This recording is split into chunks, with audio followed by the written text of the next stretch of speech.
안녕하세요. 사랑하는 사람이 정신질환 할 때 도움이 되는 방송 조은의 마음 약국입니다.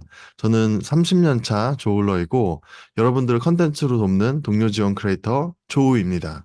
예, 안녕하세요. 저는 우리 조우의 아버지이고 또 조우 동생 그레이도 22년 차 조울러거든요. 그 조울러의 아버지 아주 영광스러운 그런 뭐랄까 아버지가 됐습니다. 어, 에, 정말 영광스러운 정말 정말요. 예, 네, 예, 예. 그래서 제가 이렇게 방송도 타잖아요. 네, 조우 때문에. 네, 그래서 우리 지금 사단법인 좋은 의자의 대표로 있습니다. 고지칸입니다. 네. 오늘도 참 귀한 분을 모셨습니다. 어, 안혜용 사무총장님이신데, 예, 자기소개를 좀 부탁드립니다. 네. 워낙 유명하시긴 안녕하세요. 하시지만 그래도 한번 소개 부탁합니다. 네, 안녕하세요. 반갑습니다. 저의 이름은 안혜용이라고 하고요. 하고 있는 사역은 저는 목사이기도 하고 장로교 목사이기도 하고 제가 몸담고 있는 기관은 라이프 오프 기독교 자살 예방 센터에서 사무총장 일을 하고 있습니다. 그리고 네. 올해부터 또 약간 겸직처럼 하고 있는 일 중에 하나가 한국 기독교 목회 지원 네트워크에서 부원장으로 목회자 교육하는 역할을 맡고 있습니다. 만나서 네, 네. 반갑습니다. 네, 감사합니다. 와. 환영합니다. 네, 뭐 방금 말씀하셨지만 그 라이프 오프는 저희 정신건강 커뮤니티에 계신 분들은 많이 아실 텐데 또 혹시 모르는 분들을 위해서 그 라이프 오프에 대해서 조금 소개를 해주시면 감사하겠습니다. 예, 저희 라이프 오프 기독교 자살 예방 센터인데요. 지금 설립된 지는 이제 한 12년 넘어가는 것 같습니다. 처음 설립될 때 우리나라 자살률이 너무 높게 나타나는 그 시점이거든요. 저희 설립한 분이 조성돈 교수님이신데 이분이 독일에서 공부하실 때 종교사회학을 공부하셨어요. 이분이 한국에 들어오면서 이 종교사회학이 우리 한국에서 좀 낯선 학문이에요. 우리 종교적인 영역들이 사회학적 관점으로 풀어내는 게 참 낯선데 유럽 쪽에 발달되어 있는 학문이거든요. 그래서 그 공부하시고 한국 와서 한국 사회의 사회적 문제를 우리 종교적으로 어떻게 특히 개신교가 어떻게 바라봐야 될까, 기독교가 바라봐야 될까 고민하는 주제를 찾던 중에 그 과정에서 자살 문제가 대두되다 보니 우리 기독교 자살 예방센터가 좀 있으면 좋겠다 하셔서 라이프 오프 기독교 자살 예방 센터를 설립하게 됐고 지금까지 한 12년째 이렇게 오고 있습니다. 저희 라이프 오프 기독교 자살 예방 센터는 크게 우리 네 가지 사역 중심으로 사역하고 있는데요. 첫 번째는 자살 예방의 가장 중심적이고 핵심되는 요소가 뭘까? 그것을 교육으로 봤어요. 모든 나라도 마찬가지, 모든 나라가 자살 예방의 핵심된 영역의 첫 출발을 교육으로 진행했어요. 왜냐하면 인식 전환이 필요하거든요.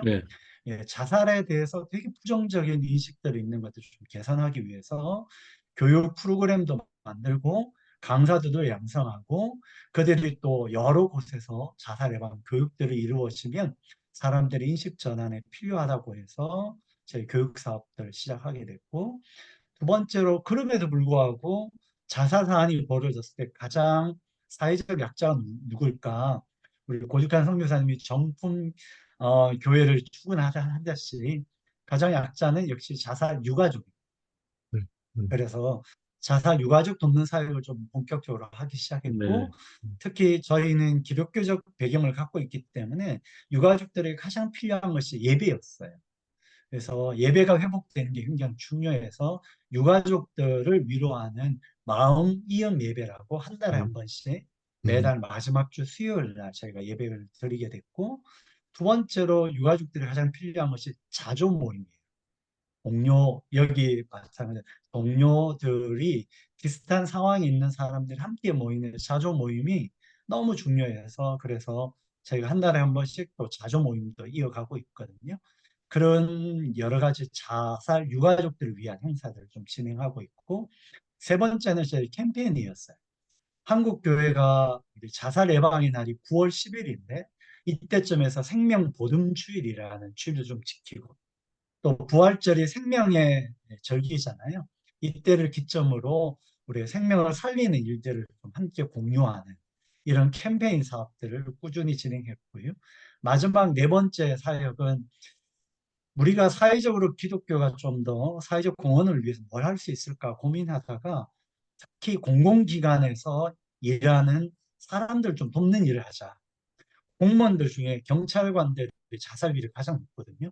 음, 그래서 그들을 좀 섬기는 일들을 하자 해서 제가 공공기관에 있는 공무원들과 또 다양하게 활동하는 분들을 돕는 사역을 좀 펼쳐가고 있어요.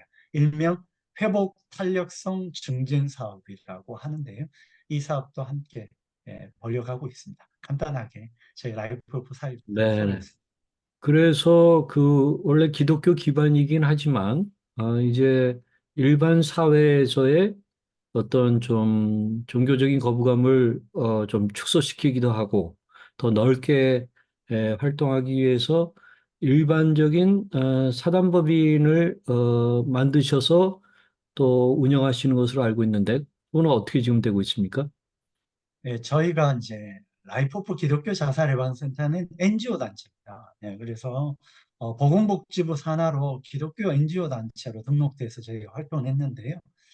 참 이게 안타까운 건데 기독교란 이름이 들어가는 순간 사회적인 조금 약간 편견을 갖기 예, 시작했어요. 예, 그렇죠. 사실은 이게 너무 안타까운 일이죠. 예, 예. 사실은 종교가 해야 되는 일들을 역할들이 있는데, 떳떳하게 종교적 입장에 하는 건 중요한데 사회적으로 너무 기독교에 대한 반감도 커지고 그러다 보니 저희가 2년 전에 요 사회적인 사역을 위해서 좀 다른 조직이 있으면 좋겠다 해서 사단법인으로 서울시 사단법인으로 생명문화 라이프오프라고 아, 사단법인을 예. 만 저희가 이제 좀 두 가지 사역을 중점을 하는 교회 내 사역과 교회 외의 사회, 사회적 사역을 좀 나누어서 음. 법인을 좀 구축하고 또 사회적인 활동들을 하고 있습니다. 예, 예, 예. 네. 저는 제가 좀 들으면서 놀랐던 게, 그, 일반 세상에서도 이 자살 예방 센터가 처음 생기고 이런 거가 그렇게 오래되지 않은 걸로 알고 음, 있거든요. 수원에서 제일 먼저 음. 생기고, 그 다음에 다른 곳으로 퍼진 걸로 알고 있는데, 그리고 또 사실 교회 내에서 자살 문제가, 좀 약간 금기시되는 그런 단어 잘 네. 다루지 않는, 분명 교회 내에서도 자살자가 있고 또 자살 유가족이 있지만 그 문제를 이렇게 쉽게 건드리기가 힘든 그런 문화 속에 있거든요. 근데 기독교 자살 예방 센터라는 것이 또 12년 전에 이렇게 생겼다는 거가 굉장히 놀라웠고, 네, 음. 교회에서 이런, 어, 것을 이렇게 다루는 게 참 어렵잖아요. 또, 목사님들도, 어떤 목사님들은 뭐, 자살하면 지옥 간다 이런 말을 해서, 어, 그런 말이 이제 성경에 없지만, 또 어떤 면에서는, 크리스찬 친구들이 자살하면 안 된다라는, 생각을 갖게 해주는 거기도 하지만, 이미 이제 자살로 자녀를 잃은 유가족분들에게는 너무나 큰 아픔이 되는 말이기 때문에, 그래서 교회 내에서 이런, 자살 유가족들을 이렇게, 보듬는 일이 쉽지만은 않을 것 같은데, 어떻게 풀어내시는지 조금 궁금하거든요. 일단은 왜 자살에 집중하냐면 결국은 사람이잖아요. 한 생명을 천하보다 더 귀하다고 하신 주님의 명령 앞에 서 있어요. 사실 이건 기독교의 기본의 가장 핵심적 진리거든요. 예수님께서 십자가에 달려 돌아가시고 부활하신 사건도 수많은 인류를 위한 것도 있지만 단 한 생명을 위해서 돌아가신 사건이라고 저희들은 보고 있어요. 그렇다면 저는 기독교 복음의 핵심은 생명이 있다. 그 한 사람에 대한 관심이 있다. 근데 그 한 생명이 죽어가고 있다는 사실. 그것도 엄청난 많은 숫자가 여기에 관심을 갖게 되는 거죠. 저는 결국에는 모든 사역의 중심은 어떤 마음으로 세상을 보는가에 달려 있다고 봐요. 즉, 예수의 마음으로 세상을 보면 그들이 보여야 되고, 예수의 마음으로 보면 그 약자들이 늘 향한 주님의 그 마음들이 생겨야 된다고 생각이 들어서 시작한 거고, 저는 그런 입장이 굉장히 중요한 사역의 출발이었다고 보고 있고요. 두 번째로 이 사역이 부딪히는 많은 저항이 있죠. 참고로 제가 2007년도에 박사학위 논문을 썼는데요. 그때 주제가 자살 예방에 관한 주제였어요. 제가 논문 쓸 때도 저희 지도 교수님이 극구 반대했어요. 원래 박사 논문은 이게 굉장히 중요하잖아요. 어쨌든 내가 어떤 방향으로 내 삶을 갈 거라는 주제인데 음, 교수님 강력하게 딴 주제 쓰라고. 그런데 저는 그 마음이 있었어요. 이 시대의 가장 아픔을 어떻게 바라볼 건가? 그 중에 제가 성서적 입장에서 자살을 어떻게 봐야 될 건가? 성서적 배경도 쓰고 이렇게 논문을 쓰면서 교수님하고 좀 실험했던 기억이 있는데 사실은 기독교가 갖고 있는 이 편견들이 있거든요. 그 말은 예수님께서 이 땅에 오신 것은 유대주의의 율법을 넘어선 것이죠. 사실 안식일 논쟁도 그런 거잖아요. 예수님께서 정확히 말씀하셨어요. 안식일은 사람을 위해서 위하는 것이다. 우리가 좀 봐야 될 것은 오늘날 우리 교회가 갖고 있는 이 폐쇄성, 이 율법주의, 이걸 극복하는 게 굉장히 중요한 이슈라고 생각이 들어요. 아마 그런 것의 의미가 아마 종교개혁을 켰던 마틴 루터의 정신을 이어가는 개혁교회 전통이라고 생각이 들고 그런 자그마한 운동들이 시작된 것 같아요. 이거는 약간 자살 예방 사업은 어찌 보면 무브먼트, 운동으로 시작됐어요. 그러다 보니까 저항도 많았지만 놀랍게도 12년 역사도 엄청난 변화를 가져왔어요. 바로 우리 제가 속한 대한예수교 장로의 통합측인데요. 통합측은 99회 총회, 약 지금 한 7년 전에 자살에 대해서 어떻게 교회가 인식해야 될지를 아예 총회의 인식 문서로 제정을 했어요. 음, 자살을 무조건 죄로 정죄해서는 안 된다. 그리고 그 유가족들을 어떻게 돌봐야 되고 그때 장례식은 어떻게 저 장례를 치러야 될지 이런 것을 문서화했어요.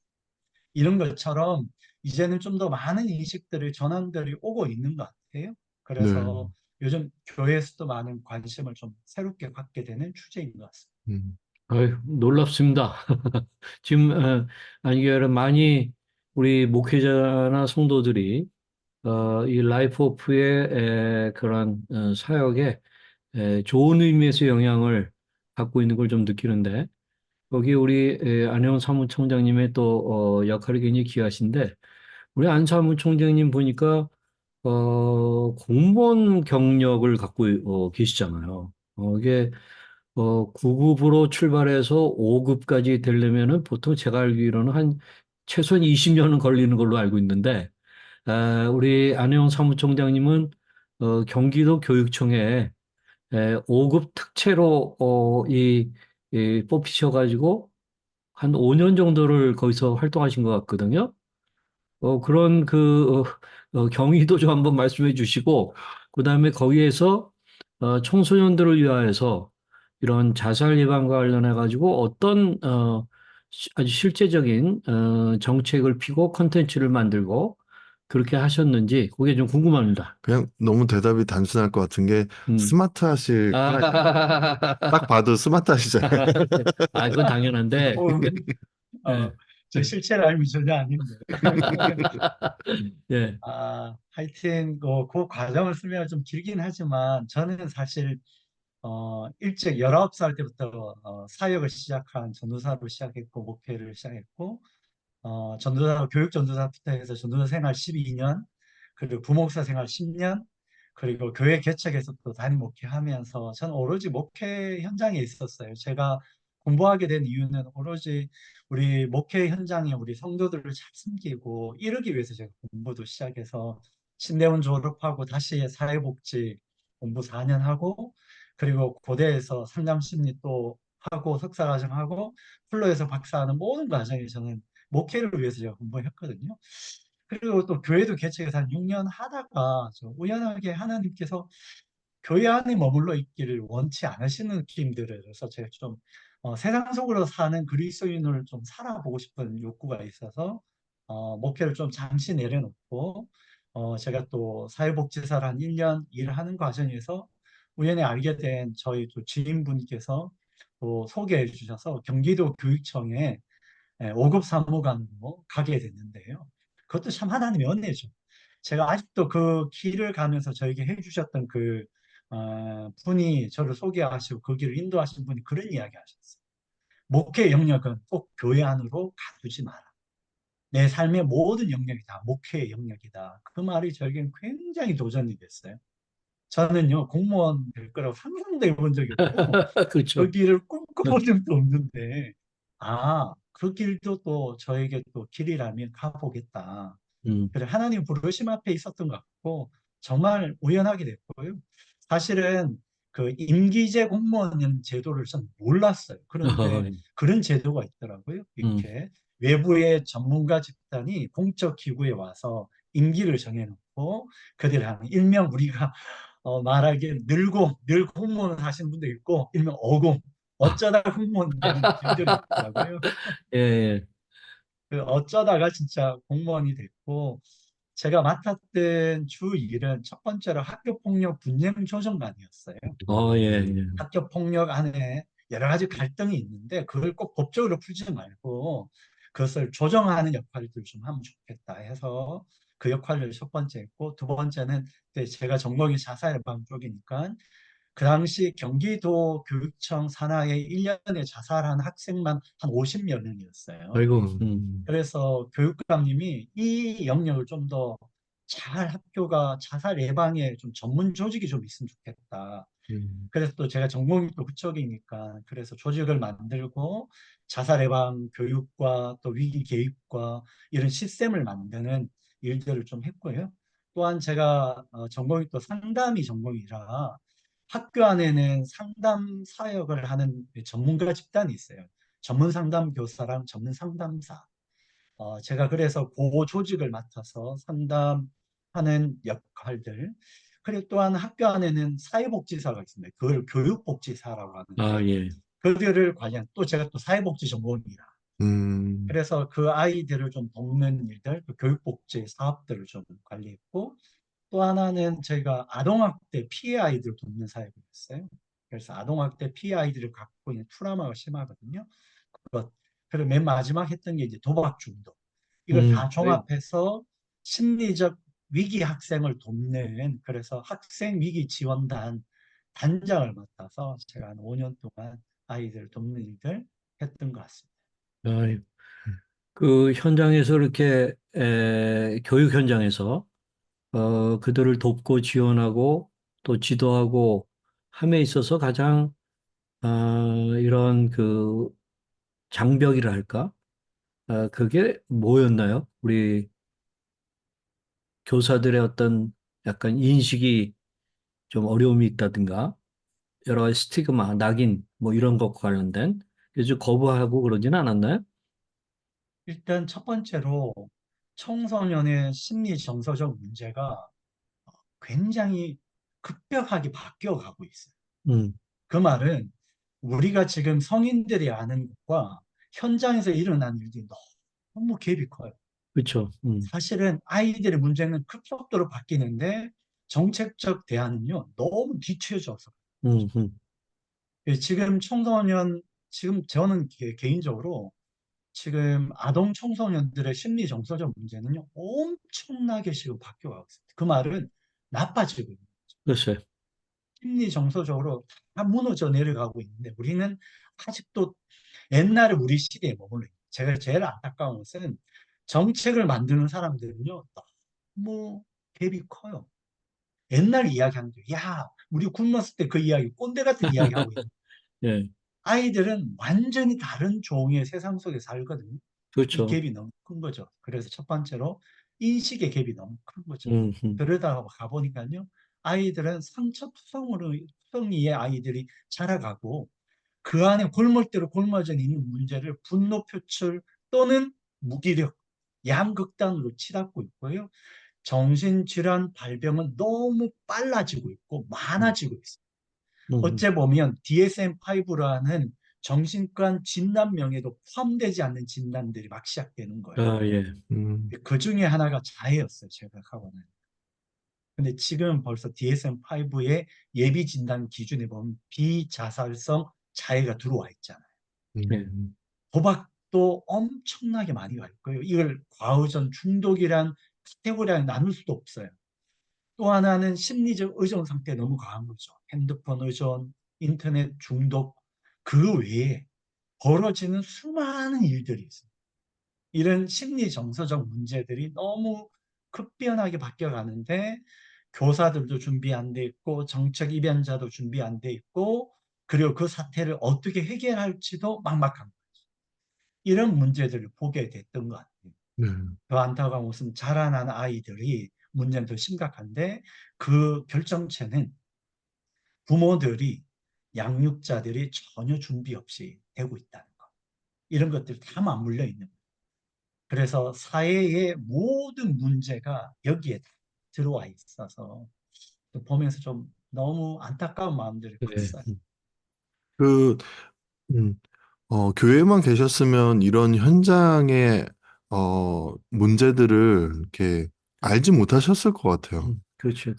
그래서 하나님께서 보게 하셨던 것 같은데, 그, 어, 보통 이제 정신질환이 발병하게 되면 많은 분들이 아, 저 가족에게 문제가 있겠지 이렇게 많이 바라보는데, 근데 사실은 이 교육 현장에 어, 이 아이들이 느끼는 스트레스나 아니면은 그런 시스템에 어, 어떤 시스템이 좀 개선되어야지 이 아이들한테 조금 좋은 환경으로 바뀔 수 있을까요?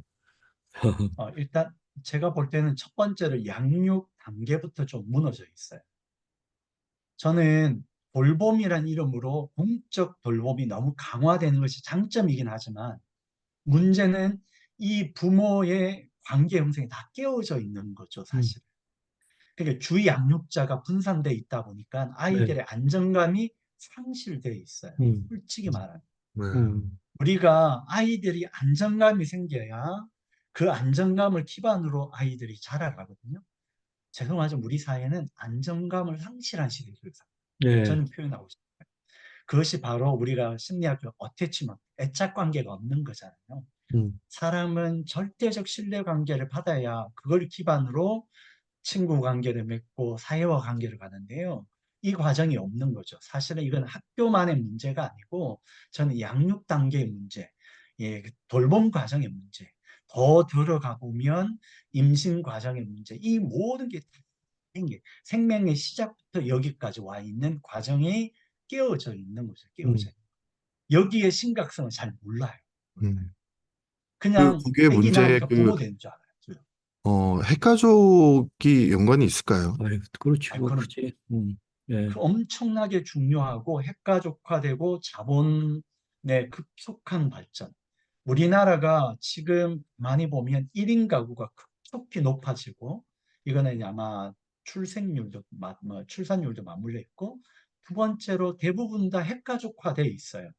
그것도 산업 자본주의가 시작되면서 급속히 도시화되다 보니까 다 이 양육 단계에 오로지 부모들이 책임져야 될 구조가 있어요. 음, 또 하나는 개인화도 크죠, 사실. 옛날에는 아이들은 뭐 고모가 봐주고 이모도 봐주고 할머니도 봐주고 여러 사람이 봤던 것이 다 끊어져 있는 거잖아요. 오로지 부모에게 집중되다 보니까 아이들의 영향력이 너무 한쪽에 하는 양육에 힘들다 보니까 부모들이 이것을 어떻게 해야 될지 대부분 다 부모들이 대본 적이 없이 부모가 됐잖아요. 네, 그러다 보니까 이 부분에 대해서 너무 시스템화되어 있지 않은 거죠. 사회의 변화에 가족 구조가 따라가지 못하는 문제가 돼 있고 그것을 뒷받침해 주는 시스템도 안 돼 있는 이 문제가 양산되어 있는 예, 예. 그, 우리가 이제 학교 현장에, 뭐, 어린아이들 또는 청소년들, 뭐 우리, 그 자녀를 키우시는 학부모들이 이 방송을 많이, 또 들으실 거라고 생각하는데, 어떤 무거운 좀 정책보다는 제가 볼 때는 그 자해 문제 같은 아주 현실적으로 지금 우리 아이가 어느 사이에 보니까 자해가 좀 심해졌어요 하는 이제 그런 문제들이 꽤 많을 것 같거든요. 그래서 그것 관련해서 우리 부모님들이나 또는 청소년 당사자 이 방송을 듣는다면 어떻게 하면 좋겠다고 우리 보시나요? 일단 부모님들에게 좀 부탁드릴 것은 어, 저는 첫 번째로 공부하셔야 된다. 네, 그냥 되는 게 아니라 요즘 아이들은 어떤 특징이 있지? 어떤 문제 행동을 발휘했지? 그리고 우리 아이는 어떤 곳에 지금 상태에 있는 거지? 뭐 저는 솔직히 그 첫애가 유산돼서 한 3년, 4년 아기가 생기지 않았어요. 그리고 그 과정이 되게 심리적으로 힘들었고 그 과정에 아내랑 우리가 공부를 좀 하자. 부모가 된다는 게 뭔지. 그래서 부모가 되는 과정에서 임신부터 시작해서 태아 교육과 그리고 아이들 그리고 우리 3년 동안 저희 부부가 자녀를 키울 때 지켜야 될 원칙들을 좀 세웠어요. 예, 저희들은 제 와이프가 되게 아주 꼼꼼한 사람이라 MBTI로 INTJ거든요. 저는 ESFP고 그래서 사람 좋아하는데 와이프는 딱 계획적이고 비전을 제시하는 스타일이야. 저희는 결혼할 때로 서양문을 직접 만들었어요. 95년에 결혼했는데 그만큼 좀 더 우리가 좀 원칙을 세우는 게 중요하다 그래서 부모의 원칙을 세웠어요. 예, 이런 과정들. 저는 그런 면에서 부모들이 부모됨을 좀 배웠으면 좋겠다. 지금이라도. 그러기 위해서 또한 두 번째로 양육의 원칙을 세워야 돼요. 대부분 아이들이 힘들어하는 것이 부모의 교육관 또는 양육관이 달라서 오는 문제가 있거든요. 음, 우리 자꾸 역할을 아빠는 좋은 역할, 엄마는 나쁜 역할 막 이런 걸로 구성하거든요. 사실은 좋은 것도 있지만 또 하나는 아이들 혼란스러워요. 그래서 부모들이 좀 더 여기에 양육 단계 가장 핵심 부모에게 있거든요. 부모의 역할은 뭐고 그리고 부모가 어떤 원칙을 아이들에게 심어주는지 이건 되게 중요하다 생각해요. 음, 그 다음 세 번째로 지금 우리 아이들이 어떤 상태인지를 잘 관찰해야 된다. 관찰. 저는 부모들이 의외로 아이들 잘 몰라요. 음, 제가 교육청에서 보면 우리 아이는 절대 안 그랬어요. 절대 예, 때린 적이 없었는데 알고 보면 아이가 얼마나 많은 아이에게 상처를 줬는지 부모는 몰라요. 왜냐하면 아이들이 집에서 보이는 모습과 학교에 보이는 모습이 다르거든요. 다시 부모들이 꼭 이야기하고 싶어요. 내가 보는 모습이 전부 다가 아니에요. 음, 그래서 아이들을 좀 더 깊게 관찰했습니다. 두 번째로 아이들의 마음을 서로 나눌 수 있는 부모였으면 좋겠어요. 그래서 아무리 힘들어도 아이들이 부모에게 투정을 부리든 뭐 하든 이야기 나눌 수 있다면 저는 그건 괜찮은 가정일 것 같아요. 그래서 최소한 아이들과의 소통의 끈은 놓지 마라. 나머지 테크닉과 또는 미숙함과 서툴면 배우면 돼요. 근데 끈이 끊어져 있는 가정은요, 다른 어떤 걸로 해결이 안 됩니다. 솔직히. 네, 아무리 전문가 상담들이 도와줘도 결국에는 아이들과의 관계의 의사소통이 끊어져 있는 과정에서는 아무 도움이 될 수 없어요. 예, 그래서 예. 저는 부모들에게 꼭 부탁드려요. 아이들을 좀 더 연구하고 관찰하고 그 끈을 놓지 마시라. 음, 놓지 마시라.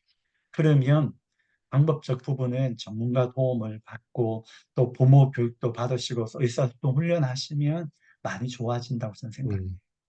아, 오늘 방송은 제 아내가 같이 있어가지고 저희 부부가 같이 들었어야 되는데 뭐 나중에 방송 보면 방송을 꼭 봐요. 꼭 아내한테 공유해서 같이 좀 공부가 필요하다는 생각이 그러면 또 예. 뒷감당할 수 있어요? 지금 저희 아내가 첫째가 5학년이거든요. 음, 예, 여자이고 그래서 좀 민감하지. 네. 음, 근데 사춘기 그런 네, 시작되니까. 그 비자살성 자해 그것을 버리는 아이들이 또 보게 되면 복합적으로 예를 들면은 뭐 우울증이라든가 또는 조울증이라든가 하는 그 정신질환과 연결돼 있는 그런 경우들이 좀 많이 드러나고 있나요? 자해는 대부분 다 저희들이 자해를 돕는 방법 중에 가장 핵심으로 다루는 것은 정신질환보다 뭐냐면 스트레스 해소 방법에 대한 문제.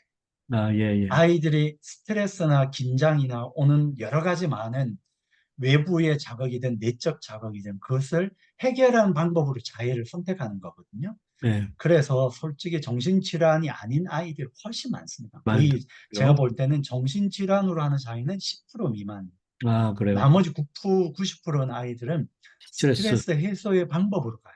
그래서 대부분 다 자해치료요법의 핵심은 아이들이 어떤 스트레스나 어떤 자극에서 이것을 해소할 수 있는 방법들을 제시하는 것이 가장 핵심으로 보고 있습니다. 음. 음. 그, 그래서 그 부분이 굉장히 중요한 네. 부분입니다. 그러면 우리 청소년들이 이런 자해를 할 때 그 스트레스 해소를 어떻게 좀 하는 거가 가장 중요하고, 그다음에 자해를 좀 멈출 수 있는 방법 한 두세 가지 이런 것들을 네, 알려주십시오. 근데 이거는 그 음, 스트레스 해소는 어른들도 잘 모르는 것 같아요. 건강하게 스트레스를 해소하는 방법들. 모르지. 네. 이제 그러니까 외국 애들을 보면은 노는 걸 정말 잘하고, 음, 어, 자주 해요. 뭐 파티 문화도 네, 그렇고, 그 밖에 잔디밭에서 논다든가 이런, 네. 저희는 어딘가요? 이런 방, 뭐 노래방 아니면 뭐 게임방 막 이런 방문하고 이런데 그거가 그렇게까지 스트레스를 해소시켜 주지는 않는 것 같고, 예. 근데 분명 이런 학생들이 느끼는 스트레스가 지나친 경쟁 네, 구조에 있겠죠. 음, 네, 그 좀 들어가 보면 스트레스가 왜 생기느냐? 사실은 스트레스는 좋고 나쁘고는 없거든요. 우리가 스트레스 없는 사회는 딱 한 군데밖에 없어요. 공동묘지 가면 스트레스가 없거든요. 그렇죠. 사실은 살아가는 모든 삶에 다 스트레스가 존재해요. 또 어떻게 보면 긍정적 스트레스도 필요해요. 그러면, 그리고 우리 매기 이론도 하잖아요. 음, 사실은. 그래서 스트레스를 없애는 것은 불가능하다. 저희는 보고 있고. 그러면 그 스트레스를 어떻게 해소해 갈 건가가 중요해요. 아까 말씀하신 대로 성인들도 스트레스 해소법 잘 몰라요. 제가 중장년 직장인들 자살 예방 교육 가면 그 교육 중에 뭐냐면 스트레스 해소법을 알려줘요. 음, 그 말은 다 연결되어 있는 거죠. 음, 그런데 문제는 청소년들은 스트레스 해소를 할 수 있는 여지가 너무 작은 거예요. 음, 왜냐하면 아까 말한 경쟁 구도에서 아이들 이 시기에는 공부가 최우선의 과제고, 그리고 성공의 이데올로기 있고, 부모들의 압박이 더욱더 크기 때문에 훨씬 더 강렬한 압박 속에 있으면서 해소 방법은 제시하지 않는 거죠. 음, 성인들은 자기가 뭔가 해소 방법 만들면 할 수 있어요. 그러나 아이들은요, 할 수가 없는 거예요. 왜? 부모들이 못하게 못하고, 또 환경도 안 돼. 특히 학교 구조나 모든 우리 사회 구조가 너무 그쪽에 집중돼 있다 보니까 배부른 소리야. 조금만 참아. 야, 조금만 참으면 내가 대학만 가면 돼. 근데 대학 가지 못하고 끝내는. 음, 근데 우리가 지금 성인 구조가 그런 거죠. 요즘은 또 대학 가도 똑같잖아요. 취업하고 나세 그러잖아요. 완전히 대학이 거의 취업에 있는 학원이죠. 학원으로 네, 네. 전락해 있으니까 아이들이 숨쉴 틈이 없어요. 스펙 쌓아야 되죠. 뭐 외국 연수 가야 되죠. 공부해야 되죠. 학점 따야 되죠. 그러니까 대학생들도 힘든 거잖아요. 다시 말하면 요즘에 청소년과 청년들의 사회들이 왜 이렇게 무너져 있냐? 그들에게 그 여지를 안 남겨줘서. 삶은 여백이 있어야 아이들 숨쉴 공간이 필요한데, 저는 이 표현을 숨쉴 공간을 만들어줘라. 네, 그렇죠. 그것이 스트레스를 해소할 수 있는 기회도 주고 그 여유를 만들어주지 않으면 저는 어떠한 방법으로도 우리 사회가 청소년들의 문제를 해결할 수가 없어요. 네. 우리 청소년이나 청년들이 그 숨쉴 공간을 그나마 가장 손쉽고 약간 도파민이 돌게 하는 그 숨쉴 공간을 게임 속에서 찾는 경우들을 많이 보거든요. 그러다가 이제 그게 또 중독이 되기도 하고 이제 그러긴 하는데 게임이라고 하는 것에 긍정적인 스트레스 해소 그 관점은 없나요? 지금 미국은 게임 중독을 게임으로 치료하고 있어요. 다시 어, 말하면 우리가 자꾸 게임을 부정적 이미지만 있는데요. 긍정적으로 풀 수 있는 게임들이 있어요. 우리나라에 소개가 안 돼서 그렇죠, 사실. 우리나라는 너무 산업화되어 있거든요. 저는 좀 더 개인적으로 국가가 해야 될 것은 그런 거예요. 아이들이 요즘은 게임으로 하는 역사 공부하는 게임도 많아요. 그렇죠. 많아요. 그래서 좀 더 건강한 문화를 만드는 게 중요한데 또한 우리 사회가 지금 문제가 뭐냐면 아까 고성효 선생님처럼 게임이란 한 방식밖에 스트레스 해소 방법이 너무 제한되어 있는 거죠. 음, 그리고 저는 게임도 게임의 너무 막 방식이 경쟁적으로 하잖아요. 그렇죠. 그래서 게임. 좀 다양화해야 된다. 어떤 애는요, 음악 들으면서 스트레스 해소하는 애들도 있어요. 또 어떤 애는 운동해야 스트레스 해소되는 애도 있고요. 어떤 애는 산책하는 걸 좋아하는 애도 있고요. 어떤 애는 댄스 추고 하는 것을 좋아할 수 있어요. 근데 우리 사회는 너무 획일화돼 있다는 문제. 음, 이것이 스트레스 해소와 취미생활로 끝나는 게 아니라 이것도 마치 경쟁. 그래서 조금은 음. 저는 개별화 과정이 좀 필요하다. 아, 그러려면 좀 다양화 과정이 좀 음. 필요하다라고 보는 그, 거죠. 이렇게 숨쉴 공간이 필요하다, 이렇게 말씀을 해주시면서 조금 떠올랐던 거가, 저희 아버지가 고등학생 때 불면증으로 그렇게 고생을 하셨어요.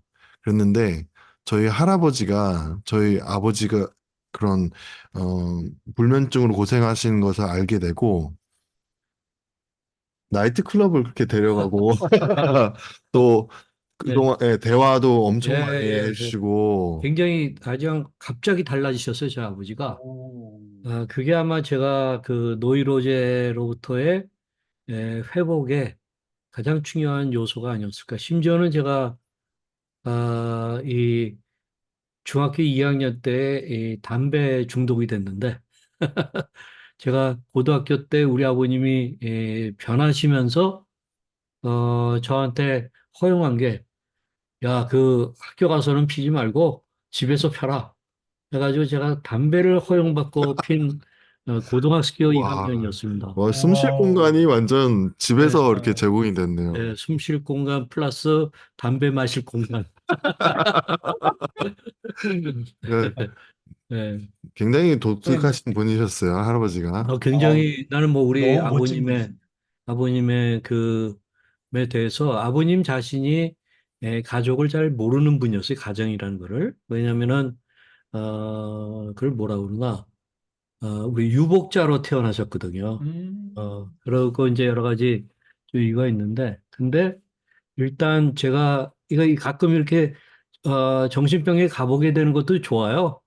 가정 도 받고 충격요법으로 좋아요. 그래서 그 예, 부모들이 정신 차리는 계기가 되는 거예요. 그래서 이 그렇죠. 의사한테 그냥 지독하게 야단 맞은 거예요, 저희 아버님이. 예? 어, 그러면서 아버님이 갑자기 달라지셔가지고, 일단 집안에서 담배 허용, 의 정책.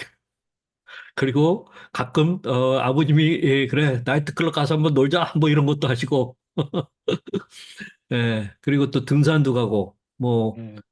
같이 집에서 식사만, 그리고 대화를 많이 하게 되는. 저는 이제 고등학교 때, 대학교 때 아버님하고 대화를 참 많이 했어요. 그게 굉장히 좋았어요. 음, 이게 굉장히 중요한 것 같아요. 네, 저는 이런 멋진 부모가 있다면 아이들은 살아갈 것 같고요. 그래서 저는 좀 부모들에게 우선순위가 중요하다. 지금 아이들은 지금 이 순간에 내가 못 견디겠다 하면 그게 관심을 가져줘야 돼요. 자꾸 그런 거 있잖아요. 미래를 위해서 지금 희생해야 된다. 절대 그렇지 않거든요. 청년들이 제일 싫어하는 게 그러잖아요. 제 책 앞에 있는 아프니까 청춘이다. 이런 책 제일 싫어하잖아요. 그렇죠. 그러니까 무슨 말이냐면 미래를 담보로 현재를 포기하는 것은 제일 어리석은 방법이거든요. 그래서 그렇죠. 지금 아이가 힘들다면 충분히 그 아이의 이야기를 듣고 숨쉴 공간도 만들어주고 도움을 줄 수 있으면 그것보다 더 중요한 건 없다. 음, 그래서 이 부분에 좀 더 집중해 주는 게 굉장히 중요하다는 생각이 네, 들고 저는 또 반대로 저는 부모님이 다 일찍 돌아가셨는데 저를 그렇게 도와줄 부모가 없었어요. 음, 저는 저의 숨쉴 공간은 교회였어요. 음, 그래 가면 너무 행복했어요. 예, 그래서 새벽 기도도 다니고 이런 거죠. 그래서 꼭 부모가 없으면 어떤 기관이라 어떤 공동체라도 그것에 마음을 내고 움직이다 보면 이게 또 숨쉴 공간이 되거든요. 예, 그래서 우리가 가족도 필요하고 또 가족이 그것을 채워주지 않으면 이런 또 다른 공동체, 또 다른 도움을 줄 수 있는 그런 기관을 찾는 것도 굉장히 예. 중요합니다.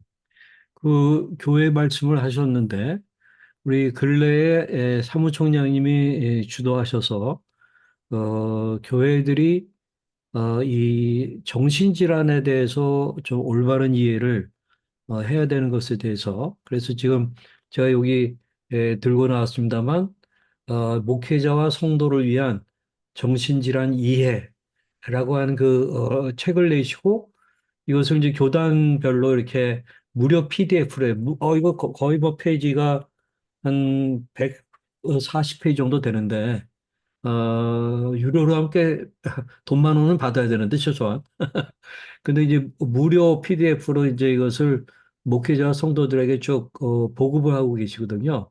이것을 내신 그 좀 의미, 또 그거 과정 이런 것들 한번 또 여기에 대한 소개 좀 해주시면 감사하겠습니다. 예, 저 책을 준비하게 됐던 가장 핵심은 목회자들 중에 정신질환 때문에 힘들어하는 분들이 꽤 계셨어요. 근데 그분들이 자기가 어떤 아픔을 오픈을 못하는 거죠. 너무 안타까운 거죠. 목회자들 중에서도 아플 수 있고요. 목회자들 중에서도 병들어 가고 또 또는 돌아가시기도 하잖아요. 다른 병들은 다 오픈은 해요. 제가 암이 걸렸어요. 제가 어디가 아파요. 근데 정신질환은 오픈을 못하고 끙끙대시다가 자살하는 경우들이 있거든요. 저희 가까운 그 신학교 동기 중에 하나도 1년 동안 우울증 앓다가 자살해서 돌아가셨거든요. 그런 거 보면서 너무 미안하더라고요.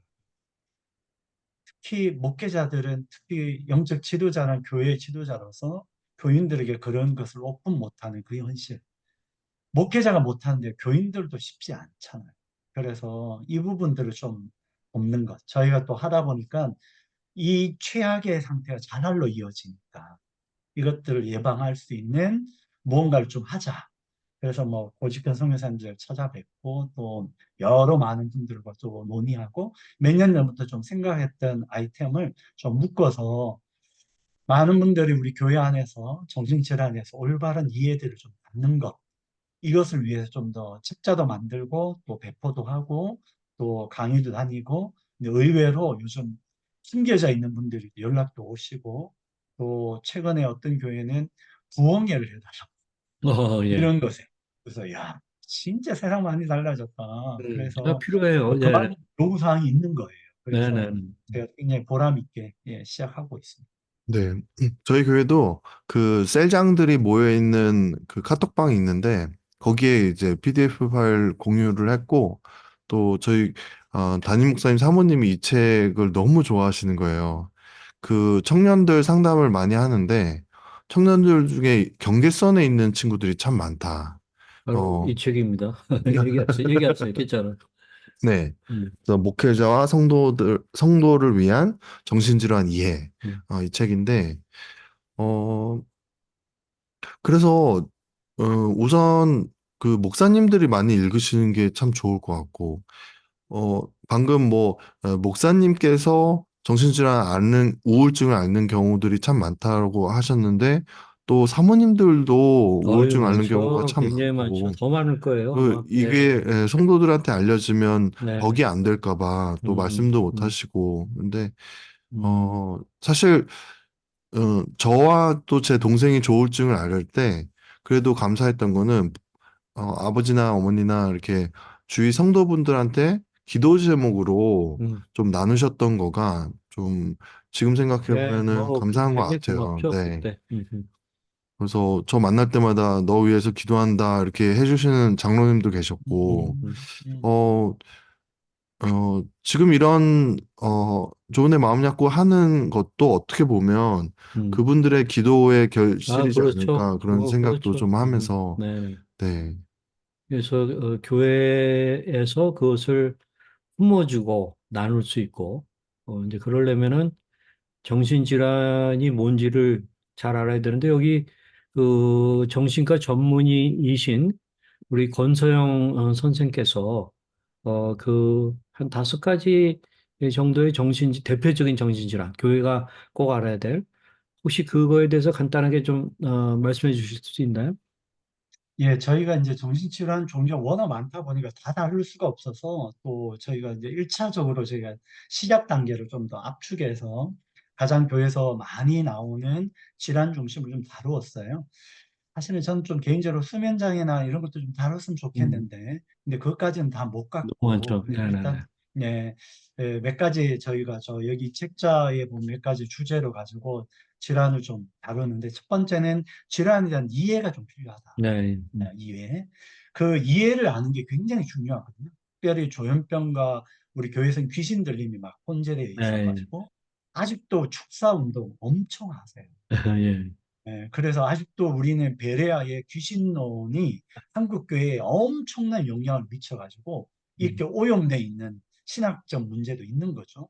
그래서 이런 부분도 좀 더 구분하는 법부터 좀 이야기됐고요. 특히 우리 권사님 선생님께서 어쨌든 질환에 대한 이해도 들어있지만 기독교 입장에서 이 질환을 어떻게 바라봐야 될지도 좀 음, 들어가 음. 있고 이건 굉장히 중요한 입장이거든요. 우리 보통 교회에서는 그냥 집사님 약 먹지 말고 기도하면 돼. 되게 위험한 거거든요. 이렇게 봐서는 안 된다는 거죠. 그래서 이런 부분에 대한 그리스도인적 입장에서 질환을 어떻게 이해할 건지 마지막 권선생 스님이 쓴 내용 중에 가장 저는 제가 볼 때 가장 도움되는 게 스스로 돕는 법이라는 게 있어요. 음. 그래서 사실 아까 말했듯이 경계성에 있는 분들 또는 어떤 질환을 앓고 있는 분이 당연히 약물 치료하지만 그 외에 내가 스스로 할 수 있는 방법들이 좀 있어요. 음. 이런 것들을 좀 더 제시하는 게 굉장히 중요한 주제예요. 그래서 요 세 가지 부분들을 했고, 우리나라의 국립정신건강센터에 보면 이런 질환에 대한 이해는 온라인에 굉장히 많이 올라와 잘 돼 있죠. 있거든요. 예, 이런 것들은 우리가 생각할 때 우리는 익숙한데 교인들이나 일반인은 잘 몰라요. 모르죠. 정말 모르더라고요. 그래서 이런 정보들을 좀 잘 전달하는 건 되게 중요하겠다. 예, 그런 부분에서 이 세 가지 파트로 권성희 쌤 썼는데 음. 아주 쉽게 예, 그리고 예. 일목요연하게 잘 기록해 놓은 것 같습니다. 네. 네, 네. 저는 그 라이프 오프에서 진행했던 행사 중에 작년에 있었던 행사가 참 기억에 남는데요. 자살 유가족 분들을 모아서 그분들을 위한 행사를 했어요. 네, 그때 뉴욕 정신과 의사 예. 어, 나정호 교수님 나중에 교수님. 모셨었고 또 김혜민 PD님도 사회를 음. 보시고 그리고 또 그 자살로 어머니를 잃으신 목사님이 계세요. 아, 예, 예, 예. 소재영 목사님이라고. 음, 어, 그래서 직접 참여는 못했지만 온라인으로 참여를 했거든요. 근데, 그 자살 유가족 분들이 이렇게 또, Q&A를 하실 때, 사연들 듣는데 정말 눈물 없이는 못 듣는, 그렇죠. 어, 아주, 그 정신질환 쪽에서 동료 지원가의 역할들이 상당히 중요한데 그리고 파급력이 있는데 이쪽 자살 영역에서는 자살 유가족분들이 하실 수 있는 일들이 참 큰 것 같다는 생각이 들더라고요. 목사님 어떻게 생각하세요? 네, 아주 중요한 부분이에요. 그래서 사실은 자살 쪽도 동료 활동가라는 제도가 있어요. 그래요. 그래서 동료 활동가라는 제도가 있어서 한국생명존중희망재단에서 동료 활동가를 양성하고 있죠. 근데 너무 적은 이유가 첫 번째로 유가족이라는 것을 밝히는 것을 약간 불편해하세요. 음, 정신질환도 비슷하지만 더더욱. 음, 그래서 저희가 사실은 유가족 자조 모임도 잘 안 되고, 그리고 유가족들이 오픈도 안 되고, 그런 과정에서 관리도 안 되고, 그런 가운데서 우리나라 법이 생명 존중 및 자살 예방에 관한 법률 안에 작년에 개정된 게 하나 있어요. 자살 유가족의 정보가 모든 자살 예방 센터로 다 들어가서 유가족들에 연락해서 사례 관리를 받을지 묻게 되는 이런 법률 개정안이거든요. 이게 이제 통과되면서 이제 관리 체계 안으로 들어온 거죠. 음, 그나마 그래도 이제 조금 좋아졌는데 저희는 끊임없이 요청하는 것은 상처 입은 치유자를 만드는 게 중요해요. 음, 헬리나우의 책처럼. 네. 음, 그래서 저희들이 이것을 저희 라이프오프는 당사자 운동이라고. 당사자. 음, 음, 세상은 당사자 운동들이 세상을 바꿔요. 음, 그래서 저희들이 볼 때는 앞으로 자살 유가족들이 좀 커밍아웃 하도록 예, 예. 아직도 지금도 자살 유가족 사진 지금 다 모자이크 처리하고 있거든요. 근데 일본은 10년 전부터 이 자살 유가족들이 자기가 자살 유가족인 걸 밝히고 당당하게. 그리고 그들을 위해서 어떻게 음, 네. 지원해야 되니까 그들이 나서고 있거든요. 음, 저희가 작년부터 이 운동을 시작했어요. 음. 그래서 그리고 당사자 운동들이 좀 더 활성화되면 훨씬 더 많은 일들이 좀 벌어질 것 같아요. 네. 그 자살 예방 교육 프로그램 중에 보고 듣고 말하기. 말하기라고 우리 지금 라이프 오프에서도 그거를 이렇게 하시죠. 보고 듣고 말하기 운동. 예, 그것도 하고 저희가 개발한 프로그램도 하고 또 있죠. 같이. 네. 예, 예. 그거를 이제 정말 활발하게 하시는, 그 군인 출신의, 여군 예, 출신의 예. 교육위원장님이, 권순정, 음. 위원장님이 자살 유가족이세요. 부모님을 정말. 다 자살로 잃으셨는데, 아이고, 네. 네, 뭐, 지금, 굉장히 전국을 다니시면서 그 당당하게. 부대별로, 자살 음, 예방 교육을 이렇게 활발하게 하시는데, 너무, 그런 것도 한 케이스고, 음. 아까 이제 목사님들이 이런 쪽으로, 어, 좀 이해가 필요하다, 이렇게 말씀해 주셨을 때, 미국에서는 그런 신학하시는 분들 중에 이쪽으로 또, 수업을 받는, 교육을 받는 일이 있더라고요, 그건 보면. 필요하죠. 필요하죠. 네, 신학 과정에 들어가 있는. 음. 예, 신대원 저희가 좀, 과정에 필요한 것 같아요. 신대원 과정에 네, 실천 신학 그런 면에서 이 교육이 이제는 반드시 들어가야 시대적으로 꼭 필요한 그 교육 같아요. 네. 그래도 많이, 저는 좀 개인적으로 길게 보면 많이 이렇게, 발전해 오고 있어요. 그렇죠. 네. 사실은 저희가 신학교에 계속 재활용했던 것이 신대원생들에 대한 그 정신 질환에 대해서 이해를 돕기 위해서 MMPI를 실시하자. 그것도 이제는 벌써 다 하고 있고, 두 번째로 또한 이런 교육들이 교육 과정 안에 들어갔으면 좋겠다. 계속 제안하고 있거든요. 그래서 아마 앞으로 목회자 양성 교육 과정 안에는 이것들이 더욱더 중요시 되지 네, 반드시 않을까 들어갈 것 라는 같아요. 생각하고 네네. 그걸 좀 제시하려고 이 책도 만들었고요. 예, 예. 좀 가지 않을까 싶습니다. 사무총장님, 우리 한국 교회나 한국 사회 자살 예방을 위해서 만약에 이게 정말 만약입니다. 어떤 재력가가 한 100억을 내겠다 또는 500억을 내겠다 한다고 한다면 상상만 예, 해도 이렇게 예, 즐거울 미소가 거예요. 예, 예. 지어지는. 갑자기 살고 싶지. 이게 완전히 예입니다. 가정인데 그렇다고 한다면 우리 사무총장님은 뭐 한 20% 정도는 뭐 연구도 하고 뭐 등등 그런 건 있지만 한 80% 2080의 법칙에 따라서 80%를 쓰는 단 하나의 무슨 뭐 좀 어떤 활동이 있다면 어떤 거에다가 좀 하면 좋다고 생각하세요? 그 돈을. 이제 참 이게 어려운데 자살은 되게 복합적이거든요. 네, 그래서 어떤 한 문제를 해결한다고 다 해결이 잘 안 돼요. 네, 그 대신 지금까지 국가적으로 성공한 케이스는 첫 번째로 자살 수단을 통제하는 것은 네, 성공했어요. 네. 그 중에 하나가 농약, 농약 관리, 농약. 예, 두 맞아요. 번째는 번개탄 관리, 번개탄. 번개탄, 음, 가스 중독으로 하는 음, 이런 것들은 굉장히 효과가 빠르게 나타났어요. 그렇죠. 그런데 그것도 어느 한계점 이하는 떨어지지 않는 거예요. 네, 네, 네. 이 말은 사회적 요인이 큰 거죠, 사실. 음, 그 중에 하나가 경제적 요인은 되게 절대적이에요. 우리 사회에서. 특히 노인 자살은 노인 수당이 생기면서 반으로 줄었어요. 예, 반으로. 예. 특히 우리나라 4, 5, 60 이 세대의 중장년 남성 자살이 높은 이유는 경제적 요인이 절대적이에요. 예, 예, 예, 맞아요. 요즘 또 2030 세대들의 자살의 가장 핵심은 취업 문제거든요. 음, 그래서 되게 복합적이에요. 저보고 어떤 방식으로 하면 한 방에 아까 말씀대로 뭐 음, 500을 준다지 뭐 한다 해도 한 방에 해결하는 건 참 쉽지 않은 것 같아요. 네. 저는 조금 제안을 드리면 제가 생각하기에는 기본소득이 굉장히 중요해요. 예. 그래, 기본소득을 하면 생계 문제만 기본적으로 해결되면 음, 경제적 문제로 인한 수많은 사건들은 줄어들 거예요. 특별히 청년들은요. 음, 음. 청년들의 문제들. 그런데 이제 그거는 너무 100억 돈이 갖고는 안 되겠습니다. 한 5천억 100억까지는 안 내지 되죠. 5조 정도는 있어야. 너무 많고 네, 그럼에도 불구하고 저는 좀 더 갈 수 있는 방식 중에 하나는 교육 부분을 좀 더 강화하고 싶어요. 네, 교육적. 지금 우리 교육이 너무 형식적 교육으로 가 있어요. 음, 그리고 이 교육 프로그램도 너무 일방적 주입식 교육이에요. 네, 저는 여기에 좀 바꾸고 싶다. 음, 아이들과 이야기 나누는. 여러분, 한 해로 영국은 아예 아콘 프로젝트라고 한 주간 동안에 아이들이 죽음을 생각하는 주간 행사를 해요.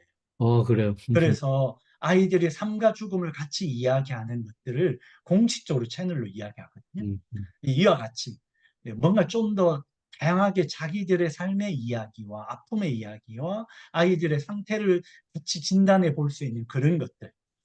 한 시간에 교육 일방적으로 PPT 하면서 강사가 넘긴다고 아이들이 자살의 심각성을 알까요?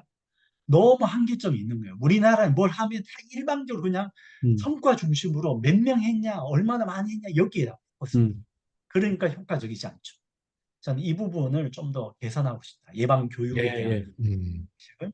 두 번째로 가장 효과적인 방법은 유가족 지원 사업. 제가 만약에 돈을 주신다면 저는 자살 유가족 지원 센터를 여러 군데 좀 만들어서 음. 아까 말한 동료 지원 쉼터처럼 예, 예. 제가 지금 단기간으로 꿈꾸는 게 뭐냐면 자살 시도자들은 가 있을 데가 없어요.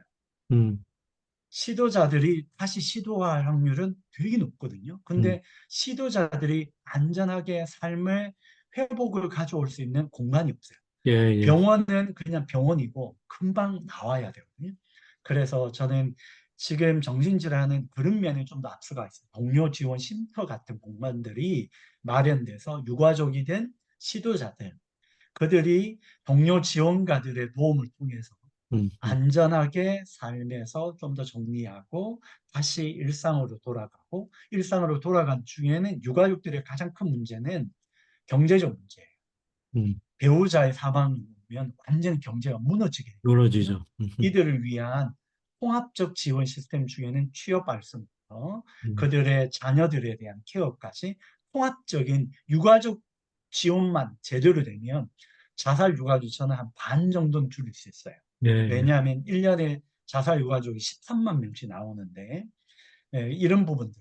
또 하나는 최근에는 자살 유가족이라 안 하고 생존자라는 표현도 쓰기도 예. 하고, 또 하나는 사별자라는 표현도 써요. 예. 왜냐하면 꼭 가족이 아니더라도 직장 동료도 사실은 서비스 대상자거든요. 여러분, 그렇죠. 요즘은 네네. 우리 사회가 직장 동료가 자살하고 나면 그 트라우마가 훨씬 더 커요. 왜냐하면 생활이 대부분 직장 중심이 되기 때문에. 예, 예. 저는 그분들에게도 좀 더 체계적인 지원 체계를 마련하면 우리나라 자살은 반 정도는, 쉽게 말해 자살 유가족, 자살 사별자, 여기에 직접적으로 오는 분들만 케어하고 돌봄 체계가 체계적으로 잘 갖춰지면 한 반 정도는 죽을 수 있다. 예, 예. 그 이후에는 사회적 구조로 좀 가야 되는데 그 속에는 교육과 그리고 우리 사회에 대한 다양한 문화적, 한 해로 이것만 좀 말씀드릴게요. 공익 광고 중에 가장 히트한 것이 노답, 담배 안 피겠다는 아, 광고였어요. 그리고 굉장히 청소년들의 임팩트가 강했어요. 다시 그래요. 말하면 음. 공익 광고는 되게 중요합니다. 근데 우리나라가 공익 광고 중에 아직 자살 예방을 못 두르고 있어요. 예, 예, 그리고 예. 저도 한다음에 정신질환도 공익 광고처럼 우리 사회가 인식 전환을, 그 드라마처럼 정신병동에 아침 오다가 엄청난 파급 효과거든요. 예, 예. 지금까지 엄청나게 퍼부은 것보다 더 많아요. 그래서 미국 같은 경우에는 이런 것들, 정신질환과 자살을 브로드웨이에서 뮤지컬도 만들고 다양한 문화적 콘텐츠로, 그리고 공익 광고를 다 만들어서 사회적으로 막 이렇게 알려가면서 인식 개선이 엄청난 효과가 있다. 이런 부분도 좀 같이 맞물려서 음. 하면 좋겠다. 교육, 유가족 지원, 그리고 캠페인들 음, 좀 더 체계적으로 좀 더 섬세하게 음, 전달되면 좋을 것 같아요. 음. 예. 저는 그 사무총장님이 지금 말씀하신 것 중에 교육을 들을 때 생각났던 게 제가 어제 전주대 간호학과를 다녀왔거든요. 우리 강사로 아, 다녀왔습니다. 네. 그 네. 회복 당사자 강사로 이렇게 예. 했는데 네. 이게 재밌는 게 저만 있는 게 아니라 조울, 조현, 또 음. 알코올, 그리고 PTSD, 그리고 섭식장애 이렇게 5명의 회복 당사자분들을 이렇게 음. 모아가지고 간호대학 학생들한테 강의를 하고 또 Q&A를 받는 그런 시간을 가진 거예요. 근데 이 친구들한테는 정말 잊지 못할 그런 시간이 되는 거죠. 교과서에서만 알던 그런 병인데 그 병을 이렇게 알았던 사람을 직접 만나서 이야기를 들으니까 그래서 뭐 그 자살 뭐 유가족이나 아니면 자살 시도자로서 있다가 회복이 되어서 그런 어, 교육을 할 수 있는 강사로 양성이 되어져서 하면은 너무 좋을 것 같다는 생각이 듭니다. 네. 아이고. 저도 동의합니다. 예. 좀 아까, 이 내신, 요 목회자 성도를 위한 정신질환 이해, 요 책에, 여기 무료, PDF로 하기 때문에 저희 지금 유튜브, 조은의 마음 유튜브에, 그걸 올려놔도 되겠죠? 그럼 예, 네네. 무료로 다 무료로 다, 이렇게, 예, 네. 예. 네. 네. 그럼 필요하신 분들은 이렇게 예, 다운받아 다운받으실 수 보시면은, 있도록 제가 예. 드라이브에 올리도록 네, 하겠습니다. 그래서 우리 보신 분들이 꼭 목회자분들한테도 하나 이 프린트아웃을 음, 해가지고 좀 갖다 드리고 또 장로님들한테 드리고 이렇게 해서 운동이 일어나면 좋겠습니다. 그리고 본인들도 보시고. 네. 사실 교회가 그런 센터의 역할들을 할 수 있거든요. 네, 그럼요. 네. 예, 교육을 예. 통해서 전문성이 길러진다면. 네, 저희는 이제 바라는 게 교회가 그렇게 하고 또 캐톨릭의 성당도 그렇게 되면 좋겠고 또 종교기관 말. 고등종교의 뭐 불교 사찰 음, 아래서도 또 그렇게 하면 좋겠고 그렇게 해서 정품 사회가 되면 좋겠습니다. 음. 아, 예, 예. 아멘. 템플 갑자기 아멘 스테이, 나옵니다. 예, 예. 템플 예. 스테이를 템플 쉼터, 뭐. 쉼터 네, 스테이, 그렇죠. 쉼터 스테이. 예. 그리고 가톨릭에 사는 피정들이 또한 네네네. 그 와, 좋죠. 새로운 네네. 피정들도 일어나고 네. 저는 개인적으로 이 책자가 좀 많이 알려졌으면 좋을 것 같기도 네네. 하고 그렇게 또 해야 한편 되겠습니다. 이렇게 책자의 의미들을 좀 더 초대해서 좀 들어보기도 하고 왜냐하면 책만 보는 것보다 예, 저는 예. 좀 교회 안에서 교육 기능들이 교회가 좀 더 회복됐으면 예, 좋겠다. 예, 예. 그 교육 중에는 신앙적 교육도 있지만 우리가 보통 WHO는 건강을 다양하게 보잖아요. 육체적 건강도 있고 정신적 건강도 있고 영혼의 건강도 예, 있잖아요. 그렇죠. 저는 예, 이제 예. 교회의 기능이 통전적 건강의 회복의 중심에 교회의 역할이 있다라고 보는 거니까 그런 의미에서 좀 저는 좀 이제는 교회의 기능이 좀 더 통전적 입장에서 교회가 세워졌으면 좋겠다라는 네. 입장입니다. 예. 오늘 뭐, 음, 사무총장님 말씀 들으면서 그 하나님께서 미리 이렇게 이쪽 분야에 관심을 갖게 하고 그걸 또 공부하게 하시고 음, 음. 그리고 교회에만 계신 게 아니라 현장을 또 예. 경험케 하시고 예, 그렇죠. 그것을 다 하나님 나라의 확장을 위해서 이렇게 음, 준비하시고 이끌어 주신 것 같다는 느낌이 들어서 너무 예. 이렇게 어, 한편에 또 그 조은의 마음 약국 버전의 새롭게 하소서를 듣는 예, 맞습니다. 아이고 그렇습니다. 그래요. 예. 네. 그러면, 지금까지 이렇게 방송 들어주신 분들 너무 감사하고, 오늘의 방송을 마치도록 하겠습니다. 사랑하는 사람이 정신질환 할 때 도움이 되는 방송, 조은의 마음 약국이었습니다. 여러분들 감사합니다. 감사합니다. 안녕히 계세요. 고맙습니다. 네.